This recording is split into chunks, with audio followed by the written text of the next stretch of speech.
Class 6 এর প্রিয় ছাত্রছাত্রী বন্ধুরা, তোমাদের সকলকে ডাব্লিউবি ম্যাথ টিউশন অনলাইন ক্লাসে স্বাগত জানাই।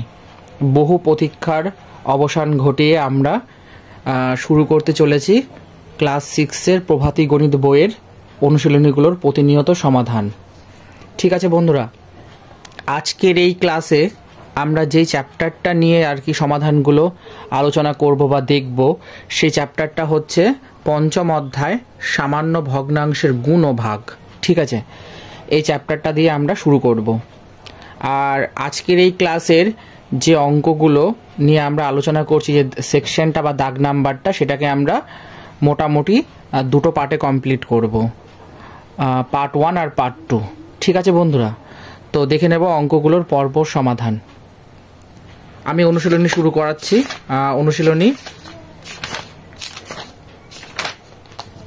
অনুশীলনী 5। ঠিক আছে বন্ধুরা, তো এই অনুশীলনী 5-এর যে অঙ্কগুলো নিয়ে আমরা আর কি আলোচনা করব, সেটা হচ্ছে জি নম্বর দাগের। জি নম্বর দাগে কি রয়েছে? নিচের সমস্যাগুলি সমাধান করো। এই দাগ নম্বরে বা এই সেকশনটাতে মোটামুটি ওই 25টার মতো অঙ্ক আছে। ঠিক আছে বন্ধুরা, যতগুলো পারছি আমি করিয়ে দিচ্ছি, আর যা বাকি থাকবে তা পার্ট 2-তে আমরা কমপ্লিট করে দেব। এরকম করে একের পর এক সেকশনগুলোকে আমরা কমপ্লিট করে সামনের দিকে আগাতে শুরু করব এবং গোটা প্রভাতী গণিত বইয়ের অনুশীলনীগুলোর পরপর সমাধান দেখে নেব। তো আজকের এই সেশনটা যদি ভালো লাগে বন্ধুরা, তাহলে তোমরা অতি অবশ্যই একটা লাইক করে দিও। আর তোমাদের কোনো রকম প্রশ্ন থাকলে তোমরা আমায় কমেন্টে জানাতে পারো। আর প্রতিনিয়ত প্রভাতী গণিত বইয়ের অনুশীলনীগুলোর প্রতিনিয়ত সমাধান পেতে চ্যানেলটাকে সাবস্ক্রাইব করে পাশে জুড়ে থেকো। ঠিক আছে বন্ধুরা, দেখে নেব কোশ্চেনগুলোর পরপর সমাধান। এখানে দেখো 1 নম্বর অঙ্কটাতে বলেছে 4/13 এর মধ্যে 1/26 কতবার আছে। ঠিক আছে, এরকম টাইপের অঙ্কগুলো ভেরি ভেরি ইম্পর্টেন্ট। এগুলো পরীক্ষায় প্রায়শই দিয়ে থাকে। আর প্রিভিয়াস ইয়ারের কোশ্চেনগুলো তোমরা যদি অ্যানালিসিস করো, তাহলে দেখবে এই টাইপের অঙ্কগুলো কিন্তু জুরি মেলাভার। ঠিক আছে বন্ধুরা, তো অঙ্কগুলোর সমাধান দেখে নাও। এবার তোমাদের তার আগে আমি আরেকটা কথা বলতে চাইবো। দেখো, তোমাদের সামনে যদি আমি অঙ্কগুলো পরপর কষে কষে দেখাই, তাহলে আমরা কি করব, 4টা থেকে 5টা অঙ্কর বেশি করতে পারবো না। দেখবে ভিডিওটার লেন্থ বড় হয়ে যাবে, কিন্তু অঙ্ক সেরকম আমি তোমাদেরকে প্রোভাইড করতে পারবো না। সেই জন্য আমি অঙ্কগুলো বাড়িতে ভালো করে কষে নিয়েছি। সেই অঙ্কগুলোকে তোমাদের যদি আমি এক্সপ্লেন করে বুঝিয়ে দিই, তাহলে এতে কি হবে, তোমাদেরকে অনেকগুলো অঙ্ক আমি একসাথে একটা ক্লাসে বা সেশনে প্রোভাইড করতে পারবো। এটাই হলো ডিফারেন্স। এবার তোমরা কীরকম চাও সেটা আমাকে অতি অবশ্যই ঝটাপট কমেন্টে জানাও। ঠিক আছে, যে আমি তোমাদেরকে কষে কষে বোঝাবো, না আমি যেরকম প্রসেসে করাচ্ছি সেভাবে তোমরা কম্প্যাটেবল। ঠিক আছে বন্ধুরা, দেখে নেব আজকের ক্লাসের প্রথম প্রশ্ন।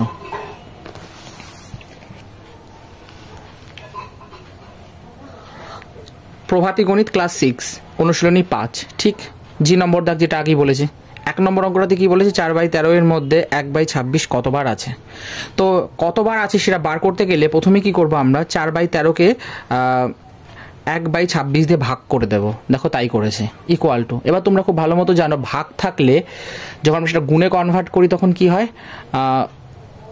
লবটা হর হয়ে যায়, হরটা লব হয়ে যায়। এক্ষেত্রে ঠিক সেম তাই হয়েছে। এবার এটা কি হচ্ছে দেখো, যেহেতু গুণ হচ্ছে ব্যাপারটা, তাই 4 গুণিত 26/13 গুণিত 1 করলাম। এবার 26কে 4 দিয়ে গুণ করলে কত হচ্ছে, 104/13 যেরকম ছিল লিখে দিলাম। এবার 13 দিয়ে 104কে যখন ভাগ করবে, দেখবে ভাগফল 8 হচ্ছে। এটাই হচ্ছে আমাদের বার, মানে হচ্ছে 4/13-র মধ্যে 1/26 কতবার আছে, 8 বার আছে। এটাই হলো আমাদের সঠিক উত্তর।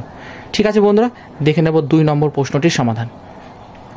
বলছে অমিত তার মার্বেলের 1/3 অংশ বুবাইকে দিয়ে দিল। এতে অমিতের কাছে আরও 20টি মার্বেলের মানে 20টি মার্বেল অবশিষ্ট থাকলো। ঠিক আছে, প্রথমে অমিতের কাছে কটি মার্বেল ছিল? তো ধরে নিচ্ছি অমিতের কাছে প্রথমে এক্সটি মার্বেল ছিল। ঠিক, সুতরাং অমিত তার মার্বেলের 1/3 অংশ বুবাইকে দিল, অর্থাৎ x/3। কারণ কতগুলো মার্বেল ছিল সেটা আমরা x ধরে নিয়েছিলাম। এবার তার বলেছে 1/3 অংশ, তাই এটা কি হলো, x × 1/3 মানে x/3। ঠিক আছে বন্ধুরা, এখন অমিতের কাছে অবশিষ্ট মার্বেল হবে অবশিষ্ট মার্বেল মানে প্রথমে যে মার্বেলটা মানে টোটাল যতগুলো ছিল তার থেকে যতটা দিয়ে দিয়েছি সেটা বাদ দিয়ে দিলেই জানতে পারবো কতগুলো ছিল। এবার এক্সটাকে কিভাবে লেখা যায়, 3/3, 3 কেটে গেলে তো ঘুরে ফিরে সে এক্স হলো। কেন কি আমরা এখানে x/3 দেখতে পাচ্ছি, তাই এইটাকেও যদি মানে হরটাকে যদি সেম করতে পারি তাহলে আমাদের কি হবে, সরল করতে সুবিধা হবে বা লসাগু করতে সুবিধা হবে। তাই 3x/3 minus x/3 equal to 2x/3 হলো, কারণ 3x/3 থেকে x/3 বাদ দিলে কিন্তু 2x/3 থাকে। ঠিক আছে বন্ধুরা, তো এরপরে কি হচ্ছে, সুতরাং 2x/3 ইকুয়াল টু 20। কেন না, এখানে বলেছে অমিতের কাছে আরও 20টি মার্বেল অবশিষ্ট ছিল, থাকলো, মানে 20টা মার্বেল যেটা সেটা একটা অবশিষ্ট, আর আমরা 2x/3 এটাও একটা অবশিষ্ট বার করলাম, তার মানে এটাও একটা অবশিষ্ট, আর প্রশ্নতে 20 যেটা বলেছে এটাও একটা অবশিষ্ট, তাহলে দুটো সমান, তাই ইকুয়াল লিখতে পারছি। আর 2x ইকুয়াল টু কত লিখতে পারি, 20 × 3, তার মানে এখানে মানে 20 × 3, আর x equal to 60/2 equal to কত হচ্ছে 30। ঠিক আছে বন্ধুরা, তাহলে অমিতের কাছে প্রথমে 30টি মার্বেল ছিল। এখন তোমাদের মনে একটা প্রশ্ন জাগতে পারে, এখানে প্রত্যেকটা ক্ষেত্রে আমরা এক্স ধরে নিচ্ছি কেন? ঠিক আছে, যেহেতু ক্লাস 6 থেকে চলরাশি বা ভেরিয়েবল ধরার রুল চালু হচ্ছে বা প্রযোজ্য হচ্ছে, সেই জন্য আমরা এখানে চলরাশি ধরতে পারবো। ইভেন তোমরা যদি বীজগণিত এর যে সেকশনটা বা বীজগণিতের চ্যাপ্টারগুলো দেখো তাহলে তোমরা বুঝতে পারবে সেখান থেকে কিন্তু চলরাশি বা ভেরিয়েবল ধরা কিন্তু কিভাবে ধরতে হয় সেগুলো নিয়ে কিন্তু আলোচনা করা হচ্ছে বা চ্যাপ্টারগুলোতে আলোচনা করেছেন, তো সেই হেতু আমরা এটা ধরতে পারি।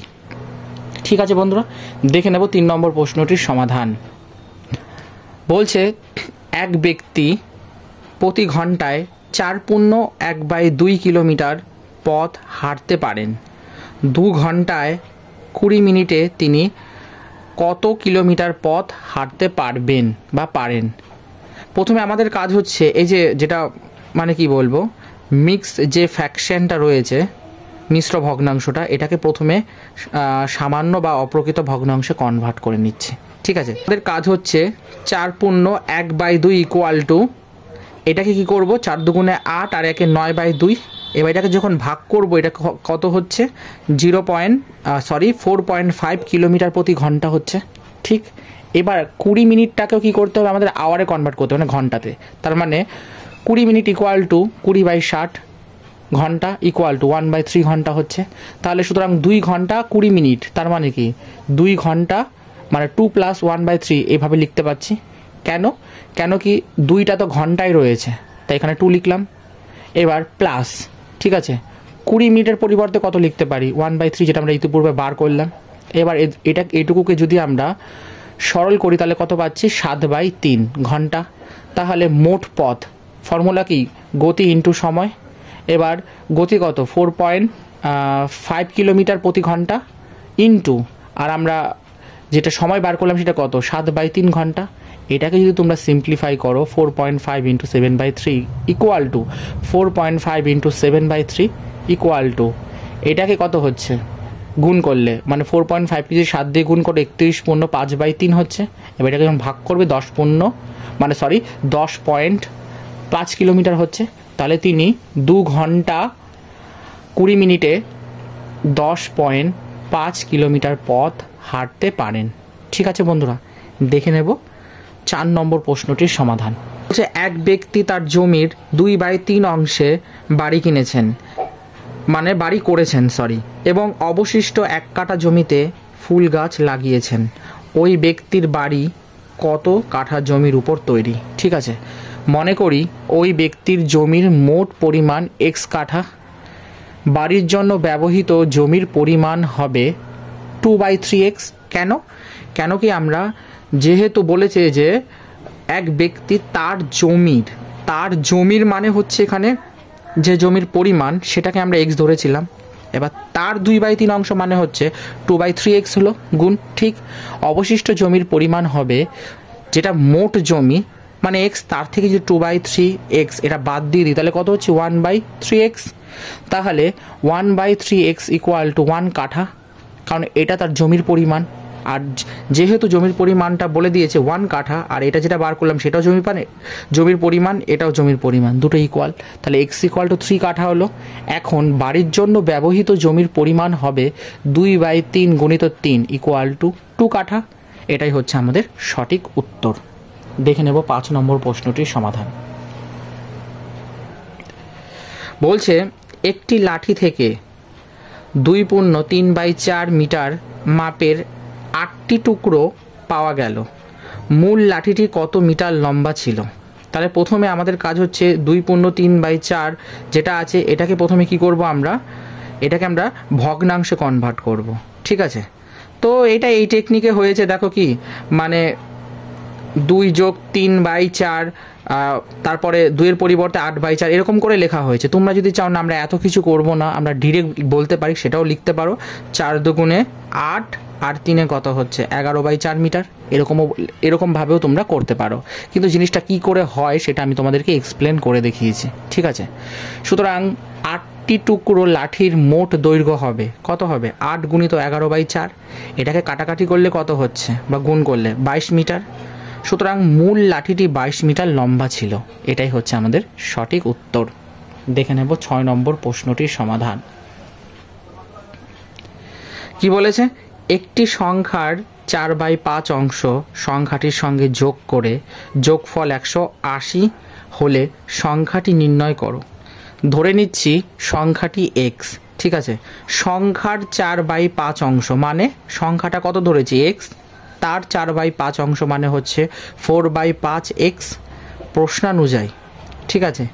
এবার বলেছে যে সংখ্যাটির সঙ্গে যোগ করে যোগফল 180, ঠিক আছে। মানে একটি সংখ্যাটা আমরা জানি না কত, সেটা x, তার সঙ্গে এত অংশটা যোগ করে সেই যোগফলটা কত হচ্ছে 180, তাই এটা ইকুয়াল। এবার এটাকে কি করছি আমরা নর্মাল সমাধান করছি। তোমরা ক্লাস 6-এ দেখবে লাস্ট চ্যাপ্টার সমীকরণ গঠন ও সমাধান বলে একটা চ্যাপ্টার আছে, সেখানে কি করে সমাধান করতে হয়, কি করে x এর ভ্যালু বা x এর মান বার করতে হয়, সেগুলো তোমরা এই ক্লাস 6-এই শিখবে, ঠিক আছে। তো সেটাই একটুখানি ওই পদ্ধতিটা ইউজ করে আমরা, যেহেতু দেখো পাটিগণিতের অঙ্ক এমন হচ্ছে যে পাটিগণিতের নিয়মে তোমরা যদি 100 ধরে করো সেভাবেও অঙ্কগুলোকে করে মেলাতে পারো, আবার তোমরা x বা চলরাশি ধরেও কিন্তু অঙ্কগুলোকে করতে পারো। পাটিগণিতের অঙ্কে বীজগণিতের নিয়ম অ্যাপ্লাই করা এটা কিন্তু যুক্তিযুক্ত এবং যুক্তিসম্মত। সুতরাং এরকমভাবে করলে কিন্তু কোনো মার্কস কাটা যাবে না। এবং তোমরা এই বইয়ের অনুশীলনীগুলোকে যদি লক্ষ্য করো তাহলে দেখতে পারবে প্রভাতী গণিত বইতে যে উদাহরণে অঙ্কগুলো করে দেওয়া আছে তিনারাও কিন্তু পাটিগণিতের অঙ্কে কিন্তু বীজগণিতের নিয়ম অ্যাপ্লাই করেছে। সুতরাং একটু নলেজ থাকলে পরে এই জিনিসগুলো কোনো অসুবিধা হবে না, ঠিক আছে। যেহেতু তোমরা সমাধান জিনিসটা শিখবে সেহেতু এক্ষেত্রে তোমরা একটু একটু করে সেই জিনিসগুলো শিখে নাও। তো এখানে x আছে, x এর পরিবর্তে আমরা 5/5 লিখতে পারি, কারণ 5 কেটে গেলে ঘুরে ফিরে সে x আসে। এখন বলবে কেন, কারণ তোমরা দ্বিতীয় সংখ্যাটা যদি দেখো, এখানে দেখো 4/5 মানে 5 আছে, ঠিক আছে। তো দুটোর ক্ষেত্রে হর সেম হলে কি হয়, লসাগু করতে সুবিধা হয়, তাই এরকম করে করা হলো। ইকুয়াল টু 180 যেমন ছিল তেমন রেখে দিলাম। এবার 5x এর সাথে 4x যোগ করলে কত হয় 9x, আর বাই 5 ছিল তাই 5 লিখে দিলাম, equal to 180। x equal to কত 180 ইন্টু এটা কি আছে গুণাকার আছে, তাই ডান দিকে গিয়ে কি হবে জানবে, বাঁ দিকে যেটা থাকে ডান দিকে তার উল্টো হয়। অর্থাৎ বাঁ দিকে যদি গুণ থাকে ডান দিকে গিয়ে ভাগ হয়, আবার ডান দিকে যদি ভাগ থাকে তাহলে বাঁ দিকে গিয়ে গুণ হয়। এরকম জিনিসগুলো ডান দিকে যোগ থাকলে বাঁ দিকে বিয়োগ, বাঁ দিকে যোগ থাকলে ডান দিকে বিয়োগ, এই জিনিসগুলো মানে যেটা বাঁ দিকে থাকবে ডান দিকে তার উল্টো হয়, এটা তোমরা মনে রাখবে। তাহলে ভাগ যদি হয় যখন তোমরা তাকে উল্টে দেবে তখন দেখবে 5/9 হচ্ছে। এবার এটা কি হচ্ছে x ইকুয়াল টু, তোমরা যখন 9কে 180 দিয়ে কাটাকাটি করো তাহলে 9 দুগুণে 18 আর 0 ছিল বসে গেল, গুণিত 5 যেমন তেমন রেখে দিলাম। এবার 20 সাথে 5 গুণ করলে 5 20 100, তাহলে সংখ্যাটি হলো কত ছিল x ইকুয়াল টু কত পেলাম 100, তার মানে x ইকুয়াল টু যদি 100 পাই তাহলে x কত ধরেছিলাম নির্ণীয় সংখ্যাটা ধরেছিলাম, তাহলে সংখ্যাটি হলো 100। ঠিক আছে বন্ধুরা, দেখে নেব 7 নম্বর প্রশ্নটির সমাধান।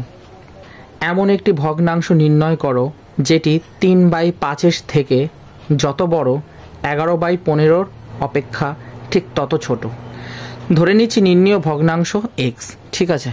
এবার আমরা একটা কাজ করি, 3/5 আছে, এটাকে এখানে তোমরা যদি লক্ষ্য করো দেখো 11/15 আছে, ঠিক আছে। এবার 3/5, যেহেতু 3/5কে 11/15 সাথে কোনোদিনই আমরা কম্পেয়ার করতে পারবো না, তাই আমাদের হরগুলোকে সেম করে নিতে হবে। তাই 3/5কে কী করলাম আমি, হরে আর লবে 3/3 দিয়ে গুণ করলাম, তাহলে 3 3 9 আর 3 5 15। এবার দেখো 9/15 আর 11/15 তোমরা অনায়াসে কিন্তু কম্পেয়ার করতে পারবে। তাহলে 9/15 আছে, 9/15 থেকে এক্সটা বড় হবে, আবার 11/15 থেকে এক্সটা ছোট হবে। তাহলে এখানে 9 আছে, 9/15 আছে, আমি যদি এখানে 10/15 নিই, তাহলে 10/15 নিই, তাহলে সেটা 11/15 থেকে ছোট হচ্ছে এবং 9/15 থেকে বড় হচ্ছে। সুতরাং এক্স ইকুয়াল টু 10/15 বা 2/3 লিখতে পারো, ঠিক আছে। 5 দুগুণে 10 আর 5 দুগুণে 10 আর 3 5 15, তার মানে 5 দিয়ে কাটাকাটি করলে এটা কত হচ্ছে 2/3, 10/15 বা 2/3 তোমরা লিখতে পারো, ঠিক আছে বন্ধুরা। তাহলে এটি হচ্ছে সম্ভাব্য ভগ্নাংশ, যেটা 10/15 বা 2/3। 5 দিয়ে কাটাকাটি করলে কিন্তু 2/3 আসে 10/15কে, ঠিক আছে বন্ধুরা। দেখে নেব 8 নম্বর প্রশ্নটির সমাধান। বলছে একটি জমির 3/5 অংশের মূল্য, এত বড় একটা লম্বা অ্যামাউন্টের টাকা আছে, ঠিক আছে। ওই জমিটির 1/5 অংশের মূল্য কত? ধরে নিচ্ছি জমির মোট মূল্য x টাকা। প্রশ্নানুযায়ী বলেছে জমির মোট মূল্য x টাকা, তাহলে ওই জমির 1/5 অংশের মূল্য কত? ঠিক আছে বন্ধুরা, তো একটি জমির 3/5 অংশের মূল্য এত টাকা বলে দিয়েছে, তাহলে একটি জমি কত টাকা সেটা আমরা জানি না, তাই আমরা এক্স ধরেছি। তার 3/5 অংশ মানে হচ্ছে 3/5x ইকুয়াল টু এই টাকাটা সমান। এখান থেকে আমরা যখন এক্স ক্যালকুলেট করছি তখন আমরা এক্স ইকুয়াল টু কত পাচ্ছি, এত বড় একটা অ্যামাউন্টের টাকা, ঠিক। তাহলে এখন জমির 1/5 অংশের মূল্য কত হবে? x/5 সাথে আমরা x গুণ করে দেব, কারণ 1/5 তো যেটা মোট জমি তার x/5 অংশ বলেছে, তাই 1/5 সাথে x গুণ হলো। এবার 1/5 ইন্টু এক্সের ভ্যালুটা আমরা জানি, ঠিক আছে, তাই বসিয়ে দিলাম। এবার 5 দিয়ে কাটাকাটি করলে কত পাচ্ছি, এত বড় একটা অ্যামাউন্ট। সুতরাং কত দেখো, একক দশক শতক হাজার, তার মানে 50,000 টাকা হচ্ছে, ঠিক আছে। তাহলে একটি জমির এত অংশ, ঠিক আছে, মানে 3/5 অংশের মূল্য এত টাকা, তাহলে ওই জমির 1/5 অংশের মূল্য কত হবে, 50,000 টাকা, ঠিক আছে বন্ধুরা। দেখে নেব 9 নম্বর প্রশ্নটির সমাধান। একটি রাস্তায় প্রথম দিন 2/5 অংশ ও দ্বিতীয় দিন 3/10 অংশ সারাই করার পর আরও 180 মিটার রাস্তা সারাই করতে বাকি থাকলো। রাস্তাটি প্রথম দিনে কত মিটার সারাই হয়েছিল? ঠিক আছে, ধরে নিচ্ছি রাস্তার মোট দৈর্ঘ্য x মিটার। প্রথম ও দ্বিতীয় দিনে সারাই করা অংশের যোগফল কত ছিল? 2/5x plus 3/10x। এটাকে যখন আমরা ক্যালকুলেশন করছি দেখো 4/10x যোগ 3/10x ইকুয়াল টু 7/10x, ঠিক আছে। সারাই করা অংশ বাদ দিলে বাকি রাস্তা হবে x minus 7/10x equal to 3/10x। প্রশ্নানুযায়ী 3/10x equal to 180। কেন কি বলছে? সারাই করার পর আরও 180 মিটার সারাই করতে হবে, মানে সারাই করতে বাকি থাকলো, ঠিক আছে। এটা একটা অবশিষ্ট, এটা একটা অবশিষ্ট, তাই সমান। x ইকুয়াল টু 180 গুণিত 10/3, তাহলে x ইকুয়াল টু কত পাচ্ছে? 600 মিটার। প্রথম দিনে সারাই করা রাস্তার পরিমাণ 2/5x, এটা আমরা ধরে নিয়েছিলাম। কোথায় গেল 2/5x? 2/5x, ঠিক আছে। কেন কি এখানে 2/5 এটা প্রথম দিন ছিল আর 3/10 এটা দ্বিতীয় দিন ছিল, তাই প্রথম দিন জানতে চেয়েছে, তাই প্রথম দিন বার করছি 2/5x ইকুয়াল টু 2/5 ইন্টু 6 দিয়ে এটা মাল্টিপ্লাই করে, মানে 600 দিয়ে মাল্টিপ্লাই করে দেবো, তাহলে ইকুয়াল টু কত পাচ্ছি? 240 মিটার। তার মানে রাস্তাটি প্রথম দিনে কত মিটার সারাই হয়েছিল? 240 মিটার সারাই হয়েছিল, ঠিক আছে বন্ধুরা। দেখে নেব 10 নম্বর প্রশ্নটির সমাধান। 20 লিটার জল ভর্তি একটি পাত্র থেকে 3/5 অংশ জল ঢালার সময় মূল পাত্রের 1/20 অংশ জল নষ্ট হলো।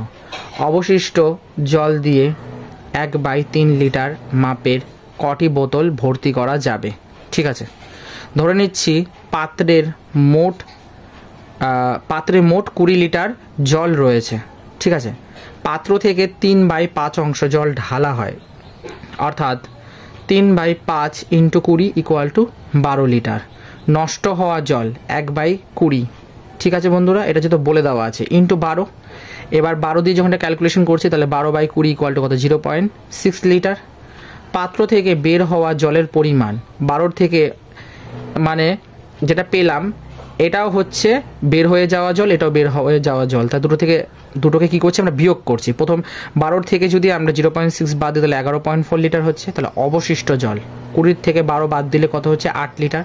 তাহলে পাত্রে অবশিষ্ট জল, ঠিক আছে, যোগ ঢালার সময় নষ্ট হওয়া জল ইকুয়াল টু কত হচ্ছে, 8 + 0.6 = 8.6 লিটার। এখন 1/হাফ লিটার মাপের বোতল ভর্তি করতে হলে 8.6/0.5 = 17.2 হচ্ছে। তাহলে অবশিষ্ট জল দিয়ে 17টি বোতল ভর্তি করা যাবে। একটা কথা জানবে, এখানে সবসময় বোতলের সংখ্যা পূর্ণ সংখ্যায় হবে, পয়েন্ট হবে না, তাই আমরা 17 লিখলাম। ঠিক আছে বন্ধুরা, দেখে নেব 11 নম্বর প্রশ্নটির সমাধান। বলছে একটি সংখ্যার সঙ্গে সংখ্যাটির 4/5 অংশ যোগ করলে 180 হয়। সংখ্যাটির সঙ্গে ওই সংখ্যার 1/5 অংশ যোগ করলে কত হবে? ঠিক আছে বন্ধুরা, তো কি হচ্ছে দেখো, ধরে নিচ্ছে সংখ্যাটি x, প্রশ্নানুযায়ী x + 4/5x = 180। তাহলে 5/5x + 4/5x = 180। তাহলে 5-এর সাথে 4 যোগ করলে 9x/5 = 180। x = 180 গুণিত 5/9 = 100 হচ্ছে। এখন x + 1/5x = কত হচ্ছে দেখো, 5/5x + 1/5x = 6x/5। সুতরাং 6/5 × 100 = 120। ঠিক আছে বন্ধুরা, তো 120 হচ্ছে আমাদের সঠিক উত্তর। তার মানে সংখ্যাটির সঙ্গে ওই সংখ্যার 1/5 অংশ যোগ করলে কত হবে, 120 হবে। দেখে নেব 12 নম্বর প্রশ্নটির সমাধান। একটি সংখ্যার 2/5 অংশ সংখ্যাটির 3/8 অংশ অপেক্ষা 50 বেশি। সংখ্যাটি কত? ধরি সংখ্যাটি x। প্রশ্নানুযায়ী 2/5x = 3/8x + 50। তাহলে 2/5x - 3/8x = 50। এবার কি করছি দেখো বন্ধুরা, এখানে 5 এখানে 8 আছে, তাহলে 5-এর সাথে 8 লসাগু করলে কত হচ্ছে, 40। 5 × 8 = 40। এবার আমি 40 দিয়ে কী করছি, উভয় পক্ষে গুণ করে দিচ্ছি। ঠিক আছে, তাহলে 2/5 × 40 x - 3/8 × 40 x = 50 × 40। এবার 5 দিয়ে 40 করলে কাটলে কত হচ্ছে, 8। তাহলে 8 × 2 = 16x মাইনাস 8 দিয়ে 40 কাটলে কত, 5। তার মানে 3×5 = 15x = 4×5 = 20, আর দুটো শূন্য ছিল বসিয়ে দিলাম। তাহলে x = কত হচ্ছে, 2000। তাহলে সংখ্যাটি কত, সংখ্যাটি হলো 2000। ঠিক আছে বন্ধুরা, দেখে নেব 13 নম্বর প্রশ্নটির সমাধান। বলছে তুমি কিছু টাকা নিয়ে বাজারে গেলে, তোমার টাকার 1/4 অংশ দিয়ে মাছ, অবশিষ্টের 1/3 অংশ দিয়ে সবজি এবং তারপরও অবশিষ্ট টাকার 1/2 অংশ দিয়ে মিষ্টি কেনার পর তোমার কাছে 250 টাকা অর্থাৎ 250 টাকা অবশিষ্ট থাকলো। তুমি কত টাকা নিয়ে বাজারে গিয়েছিলে? ঠিক আছে, এটা জানতে চেয়েছে। দেখো বন্ধুরা, ধরে নিচ্ছি বাজারে যাওয়ার সময় আমার কাছে x টাকা ছিল। মাছের জন্য খরচ হয়েছে 1/4x। মাছ কেনার পর অবশিষ্ট টাকা x - 1/4x = 3/4x। আবার সবজির জন্য খরচ 1/3 ইন্টু এটা অবশিষ্ট, মানে মানে মানে কি বলতে চাচ্ছি আমি, মাছ কেনার পর অবশিষ্ট টাকা এটা একটা অবশিষ্ট। এবার সবজির জন্য যেটা খরচ হচ্ছে আর যেটা অবশিষ্ট সেটাকে গুণ করে দিলে আমরা জেনে যাবো যে কত খরচ করলাম। তাহলে 1/3 × 3/4x = কত হচ্ছে, 1/4x। সবজি কেনার পর অবশিষ্ট টাকা তার মানে 3x - 1/4x = কত হচ্ছে, 1/2x। তার মানে মিষ্টি কেনার জন্য খরচ 1/2 × 1/2x = 1/4x।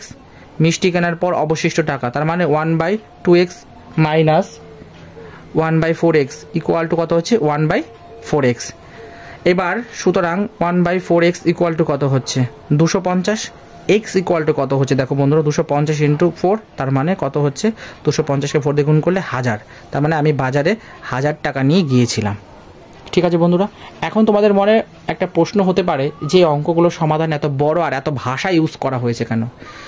যেহেতু ক্লাস 6-এর এগুলো ভাষার অঙ্ক, মানে কি বলবো, কথার অঙ্ক, তো এই সমস্ত প্রবলেমগুলোর ক্ষেত্রে কি হয়, তোমাদেরকে ভাষা দিয়ে দিয়ে সুন্দর করে অঙ্কগুলোকে রিপ্রেজেন্ট করতে হবে, যাতে এক্সামিনার বুঝতে পারেন আর যা প্রশ্ন করেছে তার উত্তর তোমরা যথাযথ বুঝিয়ে দিলে এতে কি হবে, তোমরা বেশি নাম্বার স্টোর করতে পারবে, মার্কস কাটা যাওয়ার কোনো চান্স নেই। ঠিক আছে বন্ধুরা, দেখে নেব 14 নম্বর প্রশ্নটির সমাধান। তোমাদের বাড়ির জলাধারটিতে 3/4 অংশ জলপূর্ণ ছিল, ঠিক? এবার একদিন 200 লিটার জল খরচ হওয়ার পরও জলাধারটির 1/2 অংশ জলপূর্ণ রইল। তোমাদের বাড়ির জলাধারটির জল ধারণ ক্ষমতা কত? মানে জলের যে কি বলবো ক্যাপাসিটিটা সেটা জানতে চেয়েছে। ঠিক আছে, ধরি জলাধারটির মোট জল ধারণ ক্ষমতা x লিটার। ঠিক আছে, x লিটারটা ধরে নিচ্ছি। প্রশ্ন অনুযায়ী প্রথমে জল কত ছিল? 3/4। এবার যতটা ছিল মানে মানে কতটা ধারণ ক্ষমতা সেটা x, তাহলে তার 3/4 মানে হচ্ছে 3/4x। খরচের পর জল কতটা ছিল? 1/2। আর টোটাল কত ধরেছিলাম? x, তার সঙ্গে গুণ হলো, তার মানে 1/2x। আমরা জানি 3/4x মাইনাস 200। কেন? কারণ আমরা একদিন 200 লিটার জল খরচ হওয়ার পর, মানে একদিনে 200 লিটার জল খরচ হয়েছে।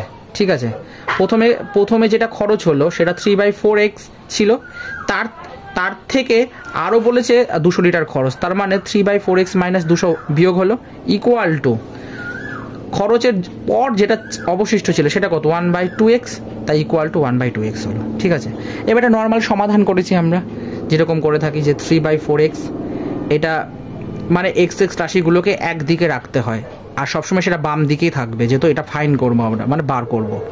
তো এটা প্লাস ছিল, তো এই পাশে এসে কী হলো? মাইনাস 1/2x হলো ইকুয়াল টু 200। এটা মাইনাস ছিল, এই পাশে গিয়ে প্লাস হলো। এবার এটাকে কী করছি দেখো বন্ধুরা, 3/4x। এবার হরগুলো সেম হলে লসাগু করতে সুবিধা হয়, তাই 2/4 লিখলাম। দেখো 2 1 2, 2 2 4, তার মানে হাফটাকে এমনভাবে লেখা যায়। তাহলে এবার 3 থেকে 2 বাদ দিলে কত হচ্ছে? 1, তার মানে 1/4x ইকুয়াল টু 200, তাহলে x ইকুয়াল টু 200 গুণিত 4, তার মানে 800 লিটার। এটাই হচ্ছে সঠিক উত্তর। মানে আমাদের বাড়ির জলাধারটির ধারণ ক্ষমতা কত? 800 লিটার। মানে ওই জলাধারের মধ্যে 800 লিটার জল ধরে। ঠিক আছে বন্ধুরা, দেখে নেব 15 নম্বর প্রশ্নটির সমাধান। বলছে তোমার কাছে যতগুলি মার্বেল ছিল তার 1/4 অংশ ও 20টি মার্বেল তোমার বন্ধুদের দেওয়ার পর তোমার কাছে 40টি মার্বেল অবশিষ্ট আছে। প্রথমে তোমার কাছে কটি মার্বেল ছিল? ঠিক আছে বন্ধুরা, এটা হলো প্রশ্ন। ধরে নিচ্ছি আমার কাছে, একটা কথা পরিষ্কার জেনে রাখো, যখন প্রশ্নতে তোমার বা তোমাদের বা তোমরা এইসব দিয়ে থাকবে, এই জাতীয় শব্দ দিয়ে প্রশ্ন থাকবে, তখন উত্তর লেখার সময় সেটা আমার হয়ে যাবে, আর তা যদি না করো তাহলে কিন্তু পরীক্ষায় মার্কস কাটা যাবে। ঠিক আছে বন্ধুরা, তো আমার কাছে প্রথমে এক্সটি মার্বেল ছিল।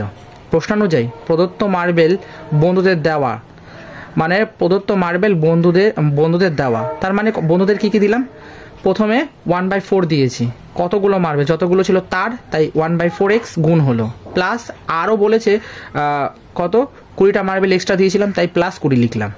অবশিষ্ট মার্বেল, এবার অবশিষ্ট মার্বেল বার করতে গেলে যতগুলো ছিল, যতগুলো মানে কতগুলো এক্সট্রা ছিল, তার থেকে যতগুলো বন্ধুদের দিচ্ছি সেটা বাদ দিয়ে দিলে জানতে পারবো, তাই বিয়োগ 1/4x প্লাস 2, এটাকে ব্র্যাকেটে রাখলাম।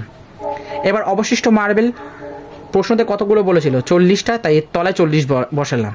এটাও একটা অবশিষ্ট মার্বেল বার করলাম, এটাও একটা অবশিষ্ট মার্বেল, তাহলে দুটো সমান, তাই ইকুয়াল চিহ্ন দিয়ে ইকুয়াল লিখতে পারি। ঠিক আছে বন্ধুরা, এবার এটাকে জাস্ট নর্মাল সমাধান করব। ঠিক আছে, এবার কি করছি দেখো, x মাইনাস 1/4x মাইনাস করি, মাইনাস এটা পুরো রাশিটাকে গুণ করে দিচ্ছে, তাই মাইনাস হয়ে গেল ইকুয়াল টু 40। এবার এটাকে কীভাবে লিখতে পারি দেখো, এটাকে যখন তোমরা ক্যালকুলেশন করবে দেখবে 3/4x মাইনাস 20 হলো ইকুয়াল টু 40। ঠিক আছে, এবার 3/4x যেমন আছে তেমন রাখলাম। এবার মাইনাস 20টা বাদিকে ছিল, ডান দিকে প্লাস 20, তার মানে 60 হলো। 40-এর সাথে 20 যোগ করলে 60 হয়, তাহলে x ইকুয়াল টু 60 গুণিত 4/3 ইকুয়াল টু 80 হচ্ছে ক্যালকুলেশন করলে। তাহলে আমার কাছে প্রথমে 80টি মার্বেল ছিল। ঠিক আছে, এটাই হচ্ছে সঠিক উত্তর বন্ধুরা। ক্লাসটা যেহেতু বড় হয়ে যাচ্ছে, তাই আমরা একটা কাজ করছি, এই ক্লাসটাকে এখানে সমাপ্ত করছি। ঠিক আছে, আর এটাকে দুটো পার্টে ভাগ করে দিচ্ছি। তার মানে যেহেতু 25টা অঙ্ক ছিল, তাহলে পার্ট 1-এ আমরা 1 থেকে 15টা অঙ্ক কমপ্লিট করলাম। ঠিক, আর পার্ট 2-তে যে 10টা অঙ্ক বাকি থাকলো, মানে বাকি অঙ্কগুলো সেগুলো নিয়ে যদি সেখানে আমরা আলোচনা করি, বা সেই ক্লাসটাতে যদি মানে সেই ক্লাসটাতে আমি যদি তোমাদেরকে সেই অঙ্কগুলো করিয়ে দিই, তাহলে এই সেকশনটা অর্থাৎ জি নম্বর দাগ পুরো কমপ্লিট হয়ে গেল। এরপর আর বাকি যে সমস্ত দাগগুলো রইল, মানে আমি বলতে চাচ্ছি যেমন এ নম্বর দাগে সঠিক উত্তর নির্বাচন